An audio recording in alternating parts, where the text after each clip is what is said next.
The Battle of Bedriacum refers to two battles fought during the year of the four emperors near the village of Bedriacum, about 35 kilometers from the town of Cremona in northern Italy. The fighting in fact took place between Bedriacum and Cremona, and the battles are sometimes called First Cremona and Second Cremona. First Battle of Bedriacum. Marcus Salvius Otho, with the support and aid of the Praetorian Guard, had his predecessor Galba murdered in January and claimed the throne for himself. However, Legate Aulus Vitellius, governor of the province of Germania Inferior, had also claimed the throne earlier in the month and marched on Rome with his troops. Vitellius's forces were divided into two armies, one commanded by Aulus Caecina Aelianus and the other by Fabius Valens. The Vitellian forces included legions 21 rapax,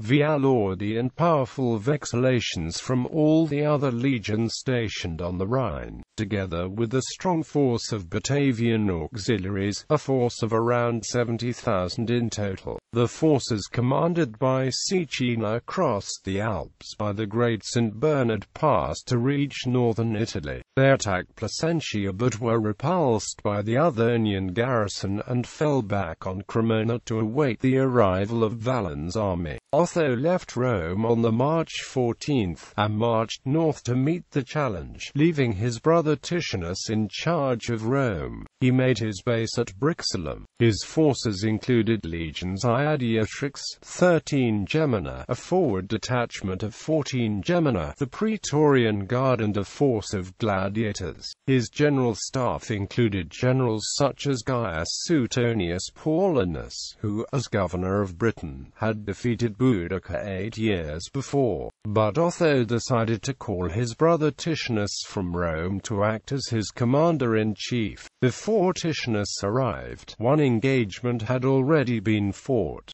Caecina tried to set up an ambush at a village called Locus Castorum, about halfway between Bedriacum and Cremona on the Via Postumia. However, the Auvergnans were informed of this, and their army marched for Locus Castorum, led by Suetonius Paulinus. The Auvergnans had the better of the fighting which followed, and Caecina's troops retreated to Cremona. Here they were joined by Valens' army, which had followed a longer route through Gaul. Titanius had now joined the Auvergnan armies and took command. It was decided to march on Cremona to give battle, against the advice of Paulinus and other generals, who wished to wait until other legions, known to be on the way, had arrived. Otho himself remained at Brixellum to await the outcome. On the 14th of April the two armies met on the Via Postumia, nearer Cremona than Bedriacum, with the Auvergnan troops already tired after a long march. Some of the heaviest fighting was where Otho's 1st Adiatrix Legion, recently raised from the marines of Classis Ravennas at Ravenna, clashed with Vitellius's veteran rapax. The Adiatrix acquitted itself well, capturing the Eagle of the 21st, though its commanding officer was killed as the 21st strove to recover it. Elsewhere on the battlefield, however, Otho's 13th Legion was defeated by Vitellius's Alordi, and the Adiatrix eventually gave way when a force of Batavian auxiliaries took them in the flank. According to Dio Cassius, about 40,000 men were killed in the fighting. The Auvergnan troops fled back to the camp in Bedriacum, and the next day surrendered to the Vitellian forces and took the oath of allegiance to Vitellius. When news of the defeat was brought to Brixellum, many of Otho's troops urged him to fight on, pointing out that more troops were on the way. Otho, however, decided to commit suicide rather than cause more deaths. He had been emperor for less than 3 months. Vitellius continued his march on Rome, where he made a triumphal entry and was recognized as emperor by the Senate. Second Battle of Bedriacum. Meanwhile, the legions stationed in the Middle East provinces of Judea and Syria had acclaimed Vespasian as emperor. Vespasian had been given a special command in Judea by Nero in 67 with the task of putting down the great Jewish revolt. He gained the support of the governor of Syria, Gaius Licinius Marcianus, and a strong force drawn from the Judean and Syrian legions marched on Rome under the command of Marcianus.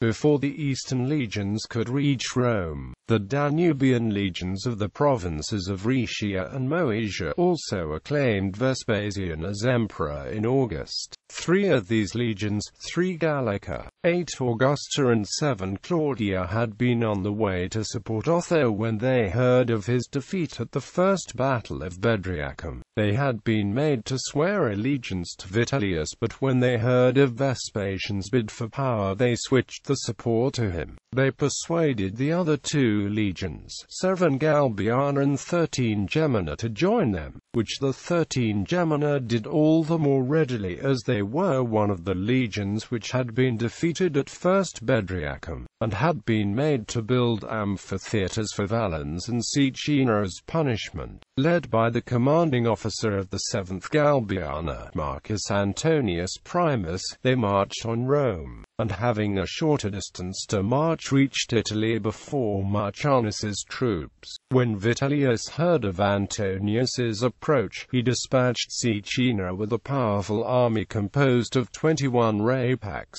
Via Lordi, Italica and 22 Primogenia, together with detachments from 7 other legions and a force of auxiliaries. The first of Antonius's legions had arrived at Verona, but they were urged to attack them before the remainder of the army arrived. Caecina declined to do so. Caecina had been plotting with Lucilius Bassus, commander of the classes Ravennas, the Roman fleet at Ravenna, to switch the support to Vespasian. His troops refused to follow his lead, however, and put him in chains.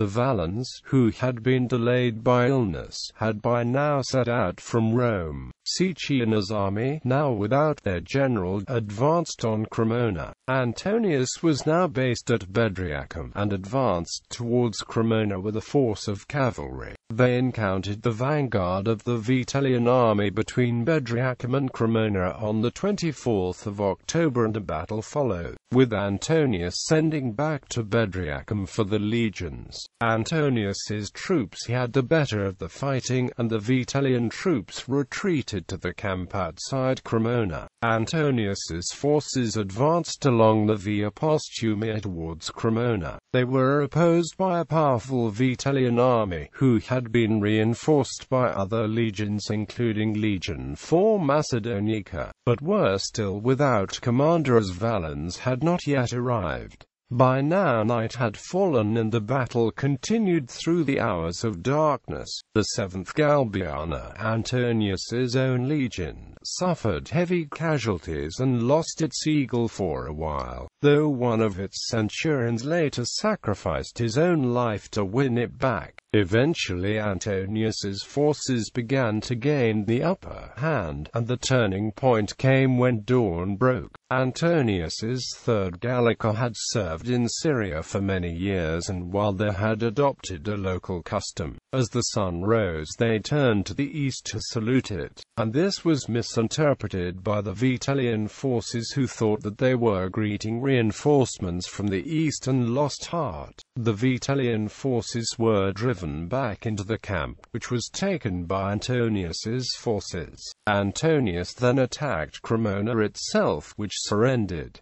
Cremona was burned by the victorious troops. Antonius continued to Rome, where Vitellius was taken prisoner and shortly afterwards killed. The way was thus cleared for Vespasian to ascend the throne near the end of this bloody year of crisis.